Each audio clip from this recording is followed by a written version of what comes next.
Buenas noches. Hora después de resultar reelecto, el mandatario de Ecuador, Rafael Correa, ofrece una entrevista en directo a NTN 24 y a nuestra cadena aliada en Colombia, RCN Televisión. Como lo anunciamos a continuación, desde el Palacio de Carondelet, la conversación entre el mandatario ecuatoriano y el director de noticias RCN de Colombia, Rodrigo Pardo. Rodrigo, muy buenas noches. Adelante. Buenas noches, Héctor Fabio y Karen. Nos encontramos efectivamente en el Palacio de Gobierno con el presidente Rafael Correa, que ha tenido la deferencia de atendernos en un día muy agitado después de una victoria amplia, una victoria que llama la atención, presidente, porque hace unos años, antes de que usted llegara al poder, las historias de Ecuador hablaban de presidentes que duraban muy poco tiempo. Bueno, Rodrigo, primero muchas gracias por esta entrevista y a través de esta estación de televisión, un inmenso abrazo a Colombia y a toda la patria grande. Sí, el Ecuador ha cambiado sustancialmente y tal vez uno de los mayores logros es esa estabilidad política. O sea, las cifras eran escalofriantes antes de la Revolución Ciudadana. En 10 años tuvimos 7 presidentes, 3 gobiernos, los 3 gobiernos anteriores a la Revolución, consecutivamente, uno tras otro, fueron derrocados por incumplir sus promesas, por traicionar abiertamente lo que habían propuesto al pueblo ecuatoriano en las urnas. Entonces es un cambio sustancial. Aquí está cambiando mucho, carreteras, hospitales, escuelas, pero probablemente lo más importante son estos intangibles como la estabilidad política que se ha logrado. ¿Cuál fue la clave de su victoria electoral? Autenticidad. O sea, dijimos lo que pensamos e hicimos lo que dijimos. No es que para ganar votos se hacía algo y se llegaba al poder y se hacía todo lo contrario. Se derrumbaron mitos, por ejemplo, que era como parte del protocolo, como parte de la ceremonia, jurar la Constitución y mandar lo que llamamos paquetazos, los programas de ajuste estructural impuestos por el Fondo Monetario, subida de gas, de gasolina, de pasaje, de electricidad, de teléfono, etc. ¿Y para qué? Para pagar una deuda inmoral que frecuentemente la poseían no extranjeros, sino ecuatorianos y ministros que negociaban en nuestro nombre cuando ellos tenían esa deuda. Nosotros no hicimos ningún paquetazo, nos negamos a pagar esa deuda inmoral, hicimos una auditoría de la deuda, demostramos lo que todos sabíamos, la ilegalidad, ilegitimidad de esa deuda y obligamos a renegociarla en muy buenos términos y eliminamos ese peso. Ahorramos cerca de 8.000 millones de dólares en términos corrientes en varios años al pueblo ecuatoriano. Entonces se derrumbaron muchos mitos, cosas que nos habían hecho creer que eran imposibles de hacerlas y no es que eran imposibles, no las deseaban hacer por intereses creados. Y como dice Cristina Fernández de Kirchner, podemos tener muchos errores, pero la clave de la popularidad de nuestros gobiernos es que por fin la gente se siente representada por esos gobiernos. Hay gobiernos que se parecen a su gente, trabajadores, esforzados, patriotas, honestos, y creo que ahí está la clave de este éxito que hemos tenido en cuanto a apoyo popular. Ahora, en esa estabilidad, presidente, ¿hasta dónde juega un papel muy importante el hecho de que en el proceso de los últimos 6 años usted propició una asamblea constituyente que redactó una nueva constitución y a su vez el viejo Congreso fue revocado o cerrado y se eligió una nueva asamblea con unas reglas y unas características muy distintas a los de los congresos de antes? Que Rodrigo, aquí estaba todo hecho para que nada cambie, para que independientemente de quién ganara las elecciones siguiera lo mismo de siempre. Entonces eso fue la revolución, liberarnos de esas ataduras. Le pongo ejemplos. Uno asumía el 15 de enero. Antes se asumía a la presidencia el 10 de agosto, que es el primer grito de independencia de Ecuador y de América Latina, hay debate en eso, sí. Pero el primer intento de independencia del Ecuador, una fecha emblemática para los ecuatorianos. Se lo cambió al 15 de enero, la asunción al mando. ¿Sabe por qué? Para que coincida con el año fiscal. O sea, esa visión economicista de los más simplistas, que no entiende, los malos economistas, que creen que ser economista es saber sumar y restar, y no entienden esos intangibles que tienen, no se expresan en valor, en valor monetario, pero tienen un gran valor en general para una sociedad. Entonces usted llegaba el 15 de enero y ya el 31 de enero tenía que presentar el presupuesto, es decir, le daban haciendo el presupuesto. Llegaba atados de mano. Banco Central autónomo, autónomo de sus gobiernos, autónomo de sus pueblos, pero bien dependiente del Fondo Monetario. Los poderes fácticos que dominaban, entre ellos el poder mediático, que le ponía la agenda, ¿no? Era el que decía, no, usted tiene que eliminar impuestos, dar el paquetazo, después, ¿qué va a decir el Fondo Monetario? No nos invitan a los cócteles. Entonces hay que tener mucha sagacidad para liberarse de todas aquellas cosas. A mí me ha ayudado mucho mi formación de economista, pues es difícil que me engañen diciendo, esto es lo que usted tiene que hacer, sabíamos muy bien lo que teníamos que hacer, pero había ataduras institucionales. llegábamos con un Congreso absolutamente en contra que quería impedir todo cambio. Tuvimos mucha suerte. La suerte es un factor que juega en la vida. Encontramos en el camino gente honrada. Por ejemplo, en aquel entonces el presidente del Tribunal Supremo Electoral, nuestra principal promesa de campaña y propuesta de campaña fue llamar a una consulta popular para que el pueblo decida si quería una asamblea constituyente y una nueva constitución. Eso lo bloqueó sistemáticamente el Congreso. Y sus delegados, los representantes de los partidos políticos, estaban en el Tribunal Supremo Electoral, como se llamaba en ese entonces.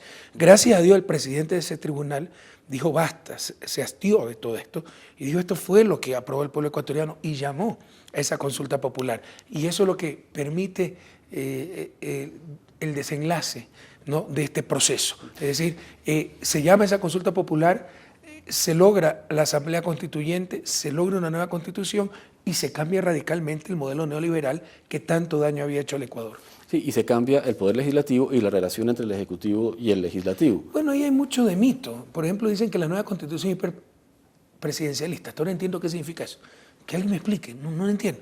Básicamente son las mismas funciones. Lo que pasa es que hay una nueva constitución garantista, defiende los derechos de los ciudadanos, la soberanía del país, nos obliga, Poder Ejecutivo y Legislativo, a actuar en función del país, a actuar en función de los seres humanos, ya no del capital, ya no en función de países hegemónicos. Pero hasta ahora entiendo dónde está el hiperpresidencialismo. Lo único que se agregó para evitar esa inestabilidad política, el chantaje de los congresos a todos los presidentes, en la muerte cruzada. Es decir, si hay un bloqueo continuo de parte de la Asamblea, ¿no?, el presidente puede provocar. Puede disolver la Asamblea, que se llama Asamblea, es el Congreso, y convocar elecciones legislativas y presidenciales, es decir, pone su cargo a disposición del pueblo ecuatoriano. Y viceversa. Aquí todos los congresos, por simple mayoría, destituyen a los presidentes. Si destituye un presidente, se disuelve el Congreso, la Asamblea, y se llama a nuevas elecciones presidenciales y legislativas. Y se les acabó pues la gana a los próceres de la patria de destituir presidentes, porque ponen también su cargo a disposición del pueblo. La razón por la que le pregunto eso, presidente, es porque, digamos, un cuadro político, un mapa político como el que los ecuatorianos eligieron en el día de ayer, es muy favorable para usted. Amplias mayorías en la Asamblea, una votación muy alta para usted, pero digamos, ¿no hay un sacrificio en términos del espacio para la oposición y para la diversidad política? Vea, es impresionante cómo América Latina, con todo respeto, ¿no?, repite lugares comunes, discursos gastados y confunde medios con fines. Se busca esa oposición razonable para mejorar políticas públicas, el fin es el desarrollo, el buen vivir. Pero si el pueblo ecuatoriano está reconociendo eso, y lo podemos hacer con mucha más eficacia con esa contundente mayoría, entonces en buena hora. Además, ustedes tienen que partir de una realidad. Colombia tiene una democracia mucho más madura. Mire cuántos años de estabilidad democrática con todas sus limitaciones, ¿no? Podemos decir que una democracia formal, básicamente elecciones, todo lo que usted quiera. Pero aunque se ha habido estabilidad política y estabilidad democrática, Ecuador no ha tenido una oposición democrática, ha tenido una oposición golpista. El 30 de septiembre del 2010 tuvimos un golpe de Estado y la izquierda radical junto a la derecha, todos apoyando el golpe, pidiendo la renuncia del presidente, que era el agredido, que era el que estaba retenido en un hospital policial. Entonces debemos entender que aquí no hemos tenido una oposición democrática, hemos tenido una oposición conspiradora, desestabilizadora, obstruccionista, que no le importa destruir al país con tal de derrocar a Correa y que les toque a ellos el turno. Nosotros estamos muy contentos que la segunda fuerza política, aunque de muy lejos, sea una derecha ideológica, porque no teníamos esa oposición ideológica. Teníamos una oposición, insisto, que aquí no había división de poder, había reparto de poder. Si yo le hubiera pasado las aduanas, el servicio de rentas internas para que pagan impuestos, se acababa la oposición. Pero era caer en la corruptela de siempre, jamás íbamos a hacer eso nosotros, era traicionar a nuestro pueblo. Estamos muy contentos que la segunda fuerza política sea una derecha ideológica para poder contrastar con argumentos, con ideas, pero no hemos tenido esa clase de oposición. Entonces no confundamos medios con fines. Una oposición busca perfeccionar las políticas públicas. El pueblo ecuatoriano ha aprobado esas políticas públicas, la dirección que tiene el país. Y lo que teníamos era una posición obstruccionista, incluso golpista, permanentemente desestabilizadora. ¿Pero usted cree entonces que hay un germen de una oposición democrática y constructiva? Estas elecciones han demostrado una maduración política del pueblo ecuatoriano impresionante. Han fracasado totalmente las viejas prácticas demagógicas, clientelares, populistas. Usted sabe que aquí el hombre más rico del país cree que puede comprar la presidencia. Era la 5ª vez que se lanzaba a la presidencia y va regalando máquinas de coser, colchones, etc. Vaya vea el paupérrimo resultado que ha obtenido. Vaya vea los resultados de la partidocracia clientelar que buscaba dádivas, que ofrecía aumentar el bono de desarrollo humano, que una transferencia monetaria, que ofrecían con mucho esfuerzo. Hemos logrado poner un examen de ingreso a la universidad, se evalúan las universidades, se cerraron 14 universidades de las 70 y pico que tenía el país por falta de calidad académica. Son logros impresionantes en democracia. Eran avances que han costado mucho al país, pero tremendamente positivos para el país. Vinieron estos demagogos a decir que iban a abrir todas las universidades, que cualquier joven iba a poder estudiar cualquier cosa y todo pagado por el Estado, y han tenido un fracaso rotundo. Estas elecciones demuestran una maduración política del pueblo ecuatoriano, política y democrática, realmente impresionante. Esas viejas prácticas, ¿no?, que tanto daño nos han hecho, han sido totalmente derrotadas en las urnas. Con esta gran capacidad de gestión que usted tiene desde el día de hoy, o cuando se posesione para los 4 años que vienen adelante, ¿cuál va a ser su prioridad? ¿Qué va a ser distinto en esos 4 años frente a lo que acaba de ocurrir en los últimos 6 años? Bueno, vamos a profundizar las políticas que hemos aplicado y que han tenido un éxito espectacular, diría yo. Somos las 3 economías que más crecen en América Latina. Somos, y lo dicen las Naciones Unidas, la Comisión Económica para América Latina, la economía que más reduce pobreza, el país que más reduce desigualdad, el que tiene la más baja tasa de desempleo, 4.1% de América Latina y en la historia del país. ¿Por qué vamos a cambiar esas políticas si han sido tan exitosas? Entonces lo que vamos es a profundizar dichas políticas y, por supuesto, hay nuevas propuestas de leyes, etcétera. Todo está en nuestro plan de gobierno, se lo hemos presentado. Somos gente muy transparente. El plan de gobierno, modestia aparte, es el mejor plan de gobierno de la historia del país. Fue construido en forma participativa, más de 3.000 personas, por los mejores técnicos de la patria. Se reducen 10 ejes de acción, 35 propuestas concretas, y ahí también en ese plan se presenta el plan legislativo, las leyes fundamentales que vamos a aprobar en beneficio del país. Todo está escrito, todo está presentado al pueblo ecuatoriano. Supongamos, presidente, que esta entrevista no tiene lugar hoy, sino dentro de 4 años. ¿Cuál sería el punto del que usted se siente más satisfecho? Haber cambiado definitivamente las relaciones de poder en el país. Porque el gran problema de América Latina, el mayor enigma de desarrollo, o al menos uno de los mayores enigmas, como latinoamericano y economista especializado en desarrollo, para mí el mayor enigma, es por qué América Latina no se desarrolló.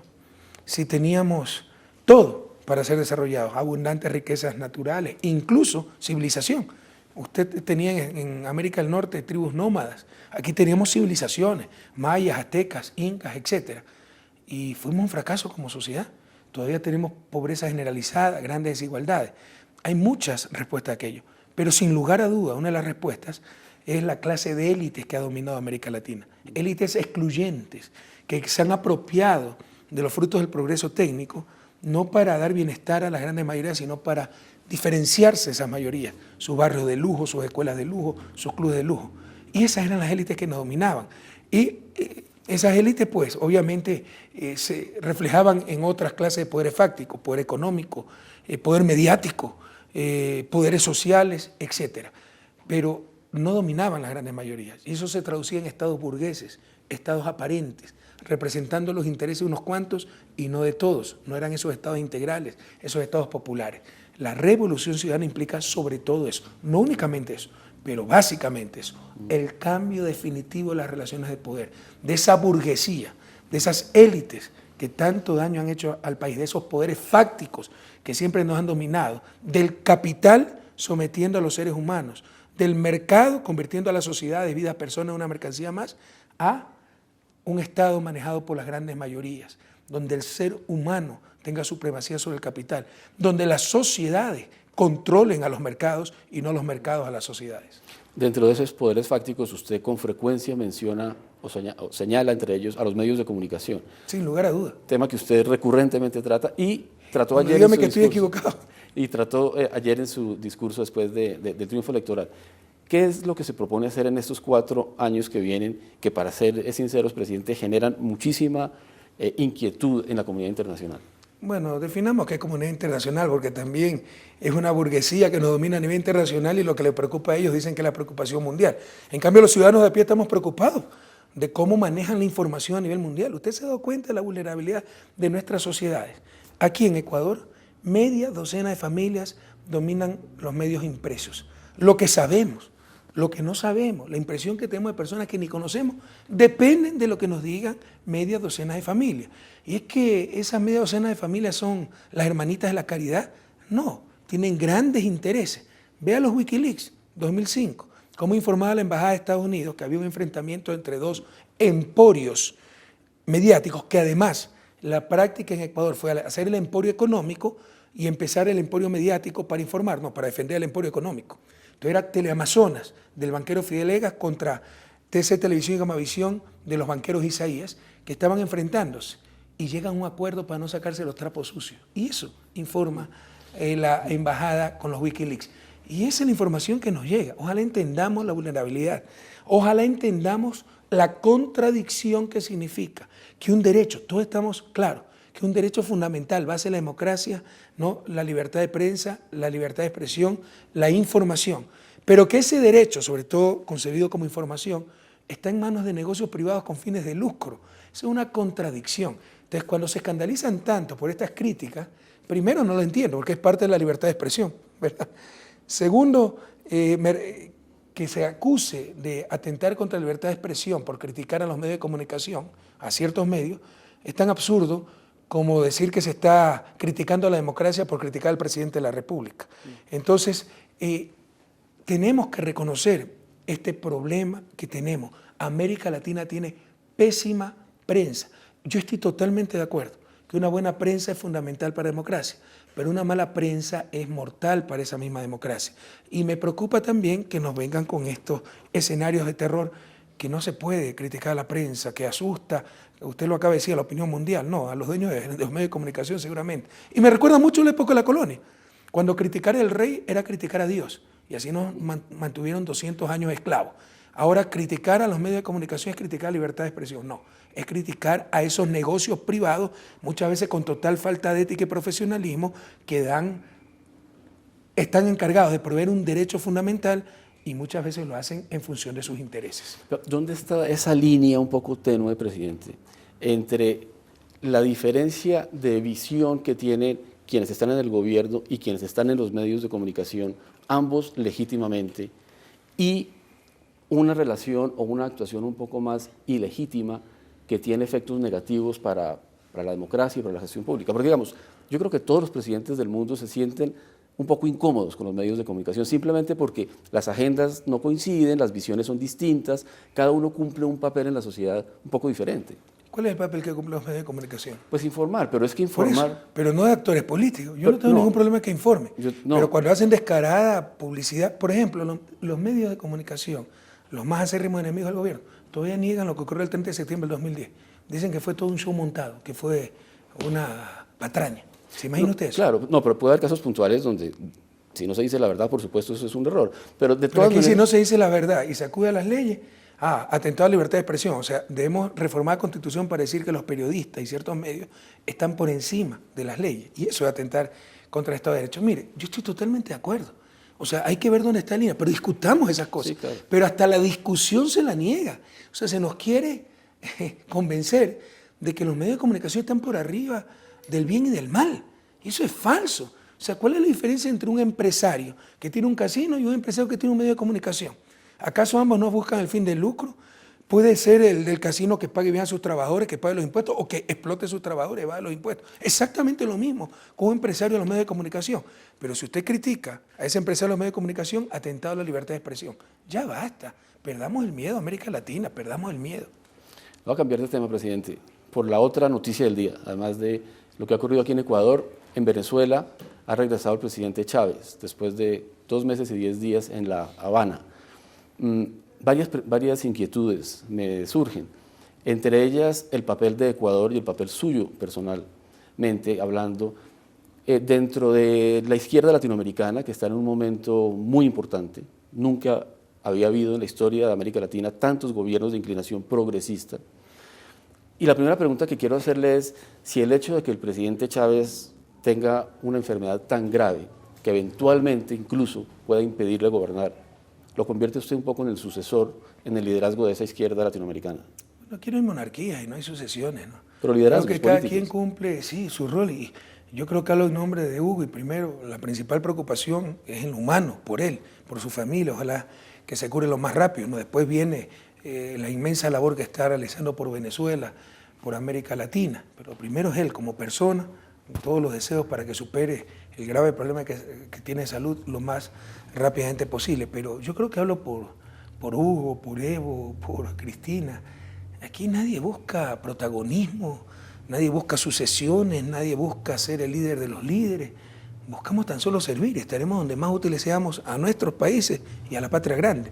Creo que hablo en nombre de todos esos colegas latinoamericanos de gobiernos progresistas, pero sobre todo, pues sin lugar a dudas, eso es lo que siento yo. Yo jamás busco algo para mí, busco tan solo dejar a mis hijos un país mejor del que encontré y cumplir con ese sueño de nuestros libertadores, la patria grande. ¿Cómo ve la situación de Venezuela en esta sui generis enfermedad del presidente? Por supuesto que en los procesos de cambio los líderes son muy importantes, pero como coordinadores de ese proceso, porque tampoco es que Venezuela cambia por un Hugo Chávez, Ecuador cambia por un Rafael Correa. No, son los pueblos los que quieren cambiar, el venezolano, el ecuatoriano, y los líderes somos facilitadores, ¿no? La independencia no se logró por una persona, Simón Bolívar, por genial que haya sido, era porque nuestros pueblos querían ser libres. En todo caso, todos somos necesarios, desde el más sencillo trabajador hasta el presidente de la República. Nadie debe ser imprescindible. Y estos procesos que rebasan con mucho las personas, las individualidades, deben continuar con Hugo Chávez, sin Hugo Chávez, con Rafael Correa, sin Rafael Correa, con Cristina Fernández, sin Cristina Fernández. Tienen que continuar estos procesos históricos de cambio. Ahora, en su próxima posesión, usted va a recibir visitas de varios jefes de Estado. Hay una región latinoamericana muy distinta a la que había cuando usted llegó al poder la primera vez. Hay cambios, para empezar, en Estados Unidos, por fuera de América Latina, pero en el continente. Y hay cambios muy grandes en América del Sur. ¿Cómo ve en estos 4 años que vienen hacia adelante las relaciones con unos Estados Unidos que no están en manos de George Bush, sino de un Barack Obama reelegido también? Sí, pero yo no veo muchos cambios en eso. ¿Cuál es la diferencia entre demócrata y republicano? Más diferencia tengo yo entre lo que pienso al levantarme y lo que pienso al acostarme.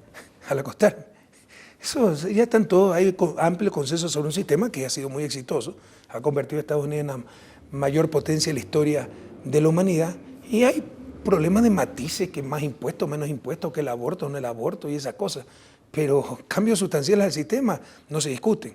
La situación en América Latina es totalmente distinta. El sistema que se aplicó desde nuestra inauguración como república ha sido un fracaso total, le decía hace un momento.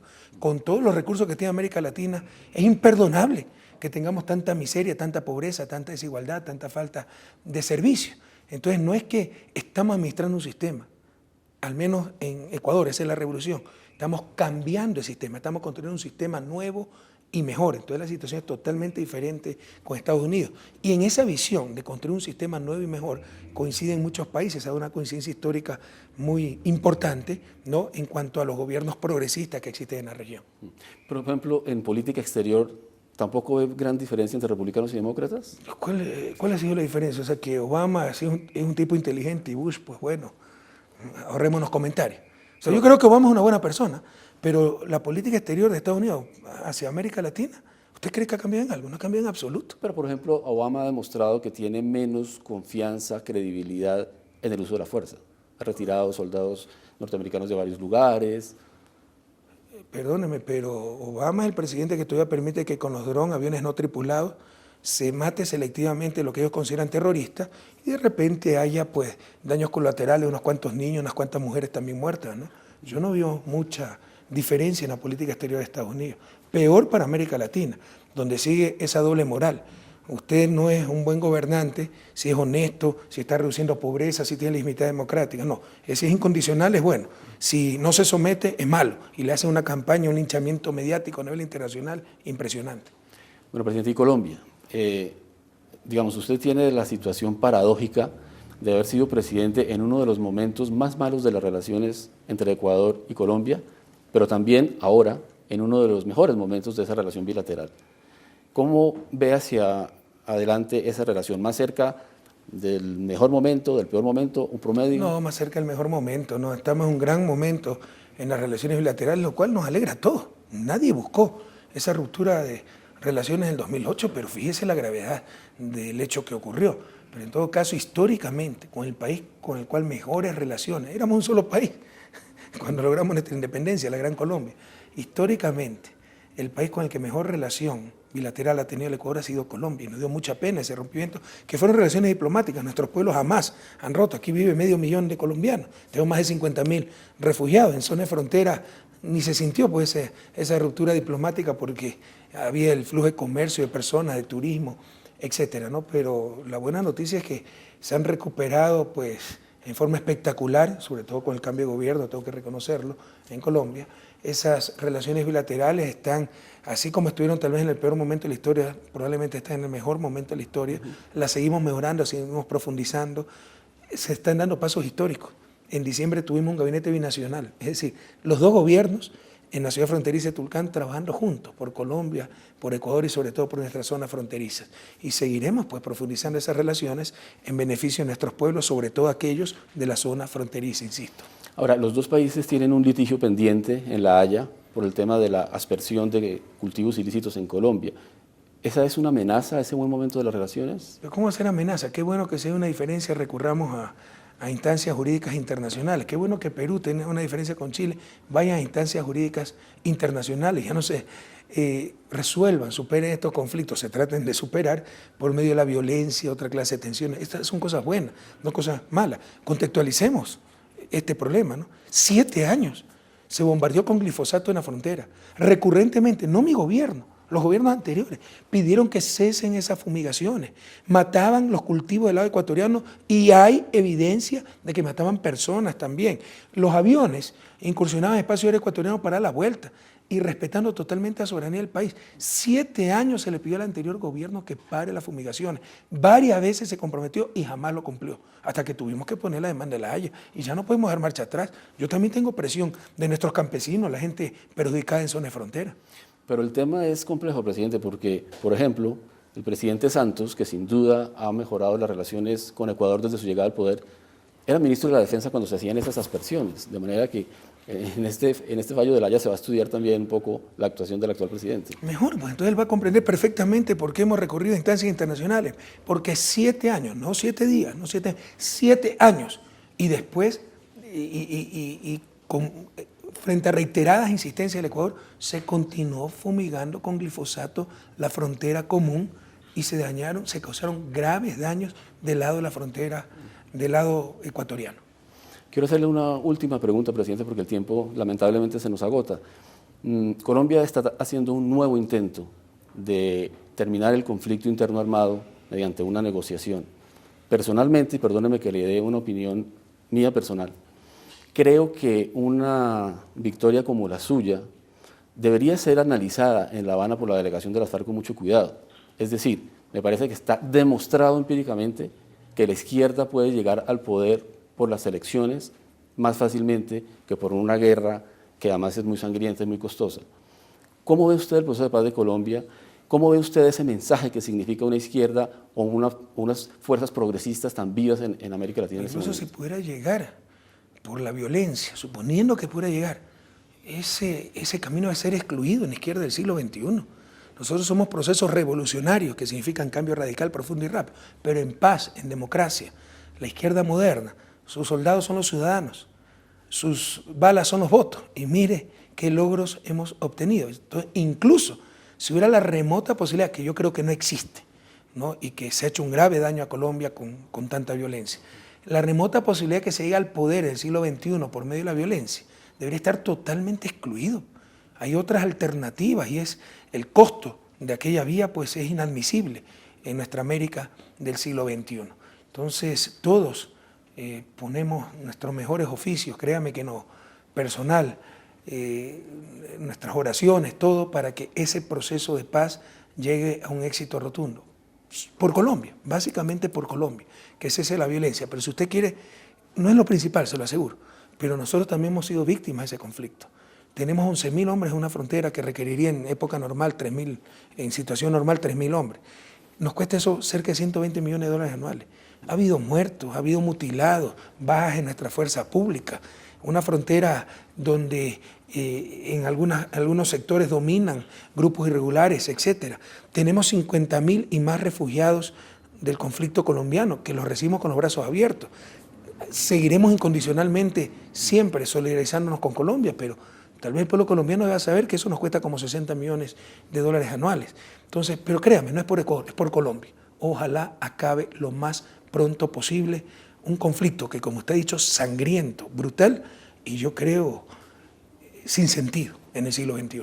Pues ojalá así sea, presidente. Y lo que podamos servir, cuenten con nosotros.